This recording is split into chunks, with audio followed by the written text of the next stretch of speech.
நபிகள் நாயகம் இந்த கடமைகளை பற்றி சொல்லுகிற போது இறைவனின் உரிமைகளை பேணுபவர்கள், எஜமானின் உரிமைகளை பேணுபவர்கள், இவர்களுக்கு 2 மடங்கு நன்மை என்று சொன்னார்.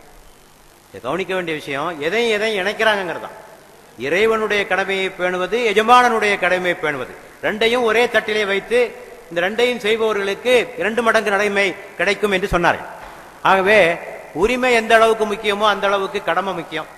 உரிமையை மட்டும் பேசிவிட்டு கடமையை பேசாமல் இருப்பது அது நயவஞ்சகத்தனம். அது ஒரு இரட்டை நிலை என்று கூட நாம் அதை சொல்லலாம். ஒரு வகையான ஏமாற்று என்று கூட சொல்லலாம். எப்போதும் உரிமை உரிமை உரிமை என்று பேசிக்கொண்டே இருப்பது, கடமை என்று வந்துவிட்டால் மௌனமாகி விடுவது, அதை பற்றி பேசுவதே இல்லை என்பது ஒரு நயவஞ்சகத்தின் அடையாளம் அல்லது ஏமாற்றினுடைய அடையாளம் என்பதைத்தான் அது குறிக்கிறது. இப்போது தொழிலாளிகளுடைய கடமைகள் என்ன என்று பார்க்கிற போது, முதலாவதாக ஒப்பந்த விதிகளை அவர்கள் அறிந்திருக்க வேண்டும். என்னென்ன ஒப்பந்தம் போட்டோம் பல பேருக்கு தெரியாது. தொழிலாளருடைய உரிமைகளை பார்த்தீங்கன்னா பல பேருக்கு என்ன ஒப்பந்தம் போட்டோம், இதை ஏமாத்துறாங்க முதலாளிகள். இந்த உரிமைகளை இந்த முதலாளிகள் தெரிந்து வைத்திருக்காத, தொழிலாளிகள் தெரிந்து வைத்திருக்காத காரணத்தினால் ஏமாற்றப்படுகிறார்கள். பல பேர் நீங்க கேட்கலாம், என்ன அரபு நாட்டு கூட்டு போனாங்க, ஒரு கம்பெனியில ஸ்டோர் கீப்பர்னு சொன்னாங்க, கடைசியை பார்த்தா பாலைவனத்தில் ஒட்டகம் மேய்க்க ஒண்ணு விட்டாங்க.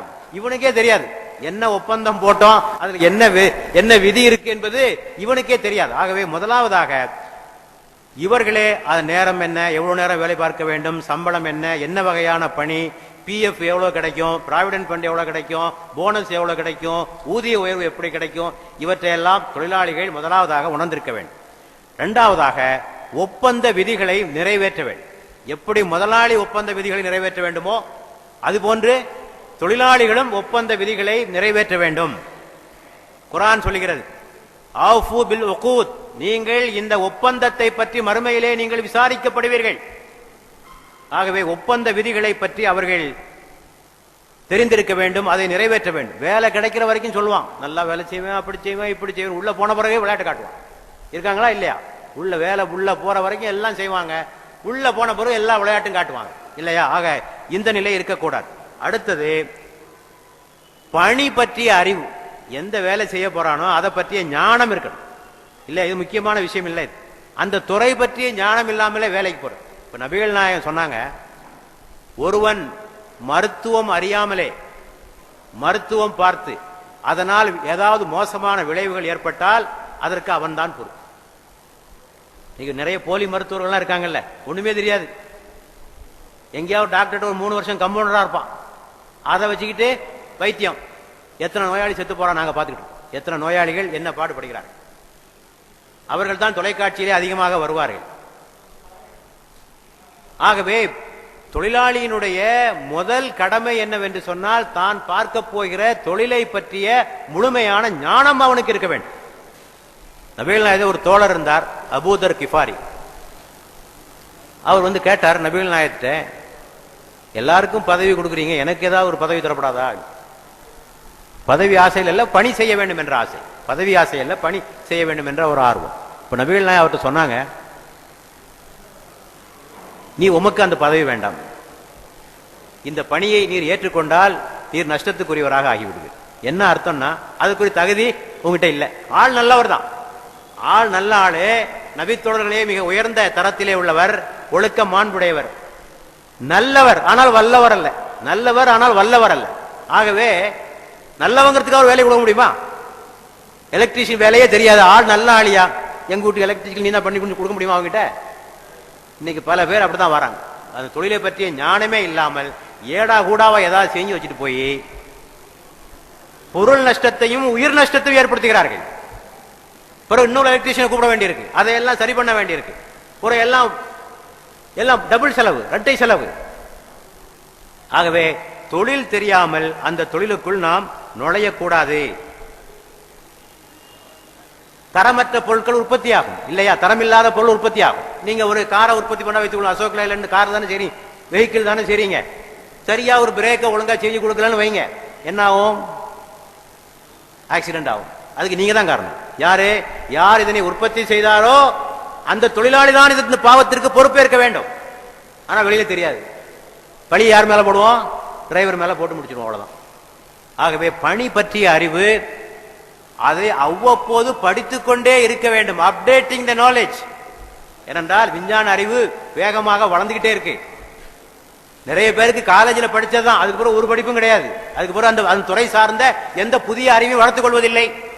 அதை இந்த தொழிற்சங்கங்கள் அதை பற்றி பேசுவதும் இல்லை. படிப்பா, தொழிலை பத்தி நிறைய தெரிஞ்சுக்கோ, இதெல்லாம் சொல்லி கொடுக்க மாட்டாங்க. ஆகவே தங்களுடைய அறிவை அவர்கள் வளர்த்துக் கொள்ள வேண்டும். அடுத்தபடியாக பொறுப்புணர்வு. தொழிலாளிக்கு தேவையான முக்கியமான கடமை என்னவென்று சொன்னால் பொறுப்புணர்வு. ஆரம்பத்திலே படித்து காட்டிய அந்த நபிகள் நாயகத்தினுடைய வாக்கு அதுதான், குல்லுக்கும் ராயின் குல்லுக்கும் மசூலான் ராயத்திகி. உங்களில் ஒவ்வொருவரும் பொறுப்பாளர்களே. ஒரு தொழிலாளி தனது எஜமான உடைமைகளை பற்றி விசாரிக்கப்படுவான், எஜமானன் தொழிலாளி நலனை பற்றி விசாரிக்கப்படுவான். இவனுக்கு அவன் மேல பொறுப்பு இருக்கு, அவனுக்கு இவன் மேல பொறுப்பு இருக்கு. ஆகவே பொறுப்புணர்ச்சி என்பது மிக முக்கியம். இஸ்லாம் சொல்லுகிறது, இந்த தொழில் இருக்க இது உங்களிடத்திலே ஒப்படைக்கப்பட்ட ஒரு அமானத், ட்ரஸ்ட், ஒரு அடைக்கலம். ஒன்றை ஒப்படைச்சிருக்குப்பா, ஒரு பெரிய பொறுப்பு உங்ககிட்ட ஒப்படைச்சிருக்கிறோம். இது லேசான வேலை இல்லை, ஏதோ கூலிக்கு மாரடிக்கிற வேலை இல்லை, ஒரு மிகப்பெரிய பொறுப்பு உன்னிடத்திலே ஒப்படைக்கப்பட்டிருக்கிறது. ஆக அந்த பொறுப்புணர்ச்சியோடு நீ அதற்கான வேலைகளை நீ செய்ய வேண்டும். இன்னைக்கு எது நடக்குது, வேலைக்கு உள்ள சேர்ந்தாச்சா இனிமே யாரும் ஒன்றும் செய்ய முடியாது. ரொம்ப அதிகபட்சமா போனா டிரான்ஸ்பர் பண்ணுவாங்க, அல்லது கொஞ்ச காலத்துக்கு சஸ்பெண்ட் பண்ணுவாங்க, வேற என்ன செஞ்சிருவாங்க. ஆகவே எப்படியும் வேலை செய்யலாம். இந்த மனப்பான்மை வளர்ந்தால் உற்பத்தி பெருகாது, தொழிற்சாலை வளராது. அடுத்தபடியாக பொறுப்புணர்ச்சியுடைய அடுத்த பகுதி செய்வன திருந்த செய். எதை செய்தாலும் செம்மையாக செய்ய வேண்டும், திருத்தமாக செய்ய வேண்டும், அறகுறையா செய்யக்கூடாது. நபிகள் நான் எந்த அளவுக்கு சொல்றாங்க, ஒரு விஷ பள்ளியை நீ வீழ்த்துகிறாய், பள்ளியோ அல்லது பாம்போ தேளோ ஓடுதுன்னு வச்சுக்கிடுங்க, அதை வீழ்த்துறாய், அதை கூட ஒரே துல்லியமா ஒரே அடியில வீழ்த்திடணும். அது கூட அந்த அளவுக்கு நீ புலமை பெற்றிருக்க வேண்டும். ஒரு சாதாரண ஒரு விஷ ஜந்துவை கொல்வதாக இருந்தால் கூட துல்லியமான அந்த காரியத்தை செய்ய வேண்டும். கதபல் இஹ்சான அலா குல்லி ஷை, நபிகள் நாயகம் சொன்னார்கள், எதை செய்தாலும் நீ அழகாக செய்ய வேண்டும், முழு கவனத்தையும் அதில் ஈடுபடுத்த வேண்டும். முழு கவனம். சைட் பிசினஸ் எல்லாம் பண்ணக்கூடாது இல்லையா? அனுமதி கொடுத்தா பண்ணலாம், அவங்க கம்பெனில அனுமதி கொடுத்தா பண்ணுங்க. சைட் பிசினஸ் பண்ண ஆரம்பிச்சாலே முழு கவனம் அங்க வராது. ஆசிரியர்கள் டியூஷன் எடுத்தால் மாணவர்களுக்கு ஒழுங்கா பாடம் சொல்லி கொடுக்க முடியுமா? முடியாது. இன்னைக்கு எனக்கு தெரிந்து பல ஆசிரியர்கள் ரியல் எஸ்டேட் தொழில் பண்ணி கொண்டிருக்கிறார்கள். எப்படி பாடத்தில் எப்படி கவனம் செலுத்த முடியும்? யுஜிசி திட்டம் போட்டிருக்கிறது, ஒரு ஆசிரியர் ஒரு நாளைக்கு எவ்வளவு நேரம் படிக்க வேண்டும் போட்டு கொடுத்திருக்கிறது. 6 மணி நேரம் படிக்கணும், 5 மணி நேரம் படிக்கணும் பாடத்திட்டம் போட்டு கொடுத்து. ரியல் எஸ்டேட் பிசினஸ் பண்ணா எப்படி பாடத்தை எப்படி தயார் பண்ண முடியும்? உங்களுடைய தொழில் சார்ந்த அறிவை நீ எப்படி பெருக்கிக் கொள்ள முடியும்? ஆகவே நம்முடைய முழு கவனமும் அங்கேதான் இருக்க வேண்டும். ஆகவே சில தொழிற்சங்க தலைவர்கள் தொழிலாளியா இருப்பான், தொழிற்சங்க வேலையெல்லாம் பார்த்துக்கிட்டு இருப்பான், தொழில் அவனுக்கு கொடுத்து சம்பளத்துக்கு வேலை பார்க்க மாட்டான். இது சரியா? தெரியாது. அது அனுமதி வாங்கியிருக்கலாம், சார் நான் தொழிற்சங்க வேலை எனக்கு கொஞ்சம் நேரம் கொடுங்கன்னு, அது வேற விஷயம். தொழிற்சங்க வேலைகளை காட்டி தான் வாங்குகிற சம்பளத்திற்கு வேலை பார்க்காமல் இருப்பது சரியா? ஆகவே தன்னுடைய முழு கவனமும் அங்கே இருக்க வேண்டும். அடுத்தபடியாக சில சகோதரர்கள் சொல்லியதை போல ஈடுபாட்டு உணர்வோடு, இன்வால்வ்மெண்ட், முழுமையான ஈடுபாட்டு உணர்வோடு அந்த காரியங்களை செய்ய வேண்டும். எனக்காக நான் பணியாற்றுகிறேன், யாருக்காகவோ நான் பணியாற்றவில்லை, எனக்காக நான் பணியாற்றுகிறேன். இந்த உணர்வோடு செய்கிற போதுதான் களைப்பில்லாமல் வேலை செய்யலாம், சோர்வில்லாமல் வேலை செய்யலாம். கடிகாரத்தை பார்த்து கொண்டே வேலை செய்ய தேவையில்லை, எப்படா முடியும் என்று வேலை பார்த்துக் கொண்டிருக்க தேவையில்லை. எப்படா வெள்ளிக்கிழமை சாயங்காலம் வரும்னு பார்த்திருக்கோம் அரசு ஊழியர்கள் எல்லாம். வெள்ளிக்கிழமை மாலை நேரத்திலே மத்தியானத்திற்கு மேலே வேலை பாதி நடக்காது, திங்கட்கிழமை காலையிலும் பாதி வேலை நடக்காது இல்லையா? 5 நாள்ல வேலை, அதுல ஒரு நாள் 4 நாள் தான் வேலை மொத்தத்தில். ஆகவே ஈடுபாட்டு உணர்வோடு அந்த காரியங்களை செய்ய வேண்டும். அடுத்தபடியாக முதலாளியினுடைய உடைமைகளை பாதுகாக்க வேண்டும். நபிகள் நான் இதை பத்தி சொல்லியிருக்காங்க. தொழிலாளிகள் முதலாளியுடைய உடைமைகளை பாதுகாக்க வேண்டும், அதற்கு அவனே பொறுப்பு. ஆக அந்த உடைமைகளை பாதுகாக்க வேண்டும், வீணாக்க கூடாது. முதலாளியுடைய கரண்ட் தானே, எவ்வளவு நேரம் ஓடட்டும் ஃபேனு, அல்லது அந்த பொருளை நம்ம நாசமாக்குவோம், நம்ம கையில இருந்தா போகுது, அல்லது அதை திருடுவோம் என்பதெல்லாம் இருக்கக்கூடாது. ஸ்ட்ரைக் வந்தால் என்ன செய்கிறார்கள்? சாமான்களை அடித்து நொறுக்குகிறார்கள். இது நியாயமான முறையா? இது பொருளை அடித்து நொறுக்கினால் யாருக்கு நஷ்டம்? முதலாளிக்கு மட்டுமா, நாட்டுக்கே நஷ்டம். ஆகவே தொழிலாளியினுடைய முதலாளியுடைய உடைமைகளை பாதுகாக்க வேண்டிய பொறுப்பு அவனுக்கு இருக்கிறது. அடுத்தபடியாக நேர்மையாக நடந்து கொள்ளுதல். இப்ப நேர்மை தான் இன்னைக்கு எல்லாம் இருக்கு, நேர்மை தான் இப்ப நம்ம இடத்துல இல்ல இல்லையா? அதை பற்றி பேசுவதே 10ஆம் பசலித்தனமா இருக்கு இல்லையா? இந்த காலத்துல போய் நேர்மையை பற்றி ஒரு ஆள் பேசிட்டு இருக்காரியா? இதெல்லாம் பேச வேண்டிய விஷயமா இது என்று நிலைமை உருவாகி இருப்பதை பார்க்கிறோம். நபிகள் நாயகம் சொன்னார்கள், எது தூய்மையான சம்பாத்தியம், எது தூய்மையான சம்பாத்தியம் சொல்கிற போது தனது கரத்தால் உழைப்பதும் நேர்மையாக நடந்து கொள்வதும், தனது கரத்தால் உழைப்பதும் நேர்மையாக நடந்து கொள்வதும் என்பது என்று சொன்னார்கள். ஒரு முறை ஒரு தோழரை வரி வசூலிப்பதற்காக அனுப்பினார்கள். அவர் வரி வசூலிச்சுட்டு வந்தார். வந்து கொஞ்சம் போத தொகையை நபிகள் நாயகத்திட்ட கொடுத்துட்டு மீதியை அவர் வச்சுக்கிட்டு சொன்னாரு, இது எனக்கு அன்பளிப்பாக வந்தது, எனக்கு அன்பளிப்பாக வந்தது என்று சொன்னார். நபிகள் நாயகம் சொன்னார்கள், அவர்கிட்ட போய் கேளுங்க, இவர் தனது தாய் வீட்டிலோ தந்தை வீட்டிலோ உட்கார்ந்து கொண்டால் இந்த அன்பளிப்பு அவருக்கு கிடைக்குமா என்று கேளுங்கள். என்ன அர்த்தம்? அரசு ஊழியருக்கு உனக்கு கிடைச்சது, உனக்கு ஆகாது, அரசுக்கு சொந்தம். அன்பளிப்பாக கிடைத்த பொருள் கூட யாருக்கு சொந்தம்? அரசுக்குத்தான் சொந்தம். அதை எடுத்தால் கூட அது கூட மோசடிதான், அது கூட மோசடிதான். இதை கேட்டுக்கொண்டிருந்த ஒரு தோழர் சொன்னார், எனக்கு வேலையே வேண்டாம் அப்படின்னாரு. என்னப்பா அப்படி சொல்ற நபிகள் நாயகம் கேட்டான். என்ன இவ்வளவு ஸ்ட்ரிக்டா பேசுறீங்க, ஒரு நூலை கூட எடுக்க கூடாதுன்னு சொல்லி? அப்படின்னா எனக்கு வேலையே தேவையில்லை, வேண்டாம் என்றால் விட்டுவிடு, வேண்டாம் என்றால் விட்டுவிடு. இருக்கிறதா இருந்தால் இந்த நேர்மையை கடைபிடித்து இருப்பதாக இருந்தால் இங்கே இரு. இன்னைக்கு என்னெல்லாம் செய்யறோம்? ஆபீஸ்ல உள்ள சாமான்லாம் வீட்டுக்கு வருது இல்லையா? ஆபீஸ்ல உள்ள குண்டூசில இருந்து பேப்பர்ல இருந்து எல்லாம் வீட்டுக்கு வருது. அலுவலக வாகனங்களை வீட்டு உபயோகத்திற்காக பயன்படுத்துகிறான். அலுவலக ஊழியர்களை காய்கறி வாங்குவதற்காக, தோட்ட வேலை செய்வதற்காக பயன்படுத்துகிற உயரதிகாரிகள் நம்மிலே பலர் இருக்கிறார்கள். இவையெல்லாம் நேர்மையற்ற செயல்கள் என்பதனை நாம் தெளிவாக புரிந்து கொள்ள வேண்டும். அடுத்தபடியாக இந்த நேர்மையிலே முக்கியமான பகுதி நேரத்தை பயன்படுத்து. இங்கே சோழர்கள் சொன்னார்கள், இன்னைக்கு நேரத்தை எப்படியெல்லாம் வீணடிக்கிறாங்க பாருங்க. ஒரே அரட்டை தான். பல அலுவலகங்களுக்கு சென்றால் அரட்டை அடித்தல், அல்லது கேண்டீன்ல இருப்பாங்க, சிற்றுண்டி சாப்பிட்டு கொண்டு தேநீர் அருந்தி கொண்டு இருப்பார்கள். நாம் போய் ஏதாவது கேட்டா அவங்களுக்கு பெரிய எரிச்சல் வரும். என்னையா எப்ப பார்த்தா தொந்தரவு பண்ணிட்டே இருக்க, யார் நம்மகிட்ட சம்பளம் வாங்குறவன். நேரத்தை இவர்கள் வீணாக்குவது. உயர் அதிகாரிகளை கண்டால் வேலை செய்வது மாதிரி நடிப்பார்கள். அவர் போன பிறகு வழக்கம் போல் ஆகிவிடுவார்கள். இவையெல்லாம் மிக மோசமான சில காரியங்கள். ஆக இவையும் நேர்மையினுடைய குறைவை காட்டுகிறது. அடுத்தபடியாக கடினமாக உழைக்க வேண்டும். உழைக்கலன்னு சொன்னா அது ஒரு மோசடி. இப்போ 10,000 ரூபாய் வாங்கிட்டு 5,000 ரூபாய்க்கு தான் உழைக்கிறான்னா மீதி 5,000 ரூபாய் கொள்ளையடிச்ச பணம், கொள்ளையடிச்ச பணம், ஏமாற்றப்பட்ட பணம். ஒகேஷன் இது வகேஷனாக ஆகிவிட்டது. ஒகேஷன் என்றால் வேலை, அது வகேஷனாக விடுமுறையாக பலருக்கு ஆகிவிட்டதை நாம் பார்க்கிறோம். ஆகவே உட்கார்ந்து நல்லா ரெஸ்ட் எடுக்கக்கூடிய இடமாக இந்த அலுவலகங்கள் மாறிவிட்டன. லஞ்சம் பெருக்கெடுத்து ஓடுகிறது இல்லையா? லஞ்சம் பெருக்கெடுத்து ஓடுகிறது. சம்பளம் பாதி கிம்பளம் பாதி என்பதாக ஆகிவிட்டது. சுயமரியாதை உள்ளவன் லஞ்சம் வாங்குவானா? தன்மானம் உள்ளவன் லஞ்சம் வாங்குவானா? தன்மானம் உள்ளவன் வரதட்சணை வாங்குவானா? ஏன் வாங்க மாட்டான்? சுயமரியாதை உள்ளவன் இந்த காரியத்தை ஒருபோதும் செய்ய மாட்டான். சுயமரியாதை உள்ளவன் என்ன சொல்வான்? நான் வாங்குற சம்பளம் நீ என்ன எனக்கு காத்து கொடுக்க வேண்டியிருக்கு? எனக்கு அரசாங்க சம்பளம் தருது, நான் அதுக்கு உழைக்கிறேன். லஞ்சம் வாங்குவதை கேவலமாக கருத வேண்டும். ஆகவே லஞ்சம் வாங்குபவர்கள் சுயமரியாதை இல்லாதவர்கள், மோசடிக்காரர்கள். அத்தோடு இந்த லஞ்சம் வாங்குபவர்கள் மனிதாபிமானம் இல்லாதவர்கள். எவ்வளவு கஷ்டப்பட்டு பாருங்க. ஒரு ஓய்வூதியம் பெற வருகிற ஒரு முதியோர் இடத்துல போய் லஞ்சம் கேட்கிறான். ஒரு விதவை பென்ஷன் வாங்க அவள்கிட்ட கொஞ்சம் ஒரு 100 ரூபாய் 200 ரூபாய் பிடிச்சிக்கலாமான்னு பாக்குறான். வெள்ளத்துல அடிபட்டு வந்தவன் அவன் பஞ்சத்துல கிடக்கிறான், அவன்கிட்ட ஏதாவது பிடிக்கலாமான்னு பாக்குறான். ஆக எங்கெல்லாம் கொள்ளையடிக்க முடியும்னு பாக்குறானே, இவர்களுக்கு கொஞ்சமாவது மனித நேயம் உண்டா? இவர்களுக்கு மனிதாபிமானம் உண்டா? இவர்கள் அரக்கர்கள், இவர்கள் அரக்கர்கள். ஆகவே இந்த நேர்மையற்ற தன்மை என்பது இன்றைக்கு ஊடுருவி போயிருக்கிறது. இன்னைக்கு நல்லவனா இருப்பதே கஷ்டமா ஆயிப்போச்சு. நல்லவனா இருக்கிறது தான் கஷ்டம். நபிகள் நாயகம் சொன்னாங்க, இந்த உலகம் இறை நம்பிக்கையாளர்களுக்கு சிறையை போன்றது சொன்னாங்க. சிறையில வாழ்ற மாதிரி தான். நல்லவனா இருக்கிறது கஷ்டம் தாங்க, இல்லைன்னு சொல்லல, கஷ்டம் தான். சமீபத்தில் நான் ஒரு படித்த ஒரு செய்தியை உங்களோடு நான் பகிர்ந்து கொள்கிறேன்.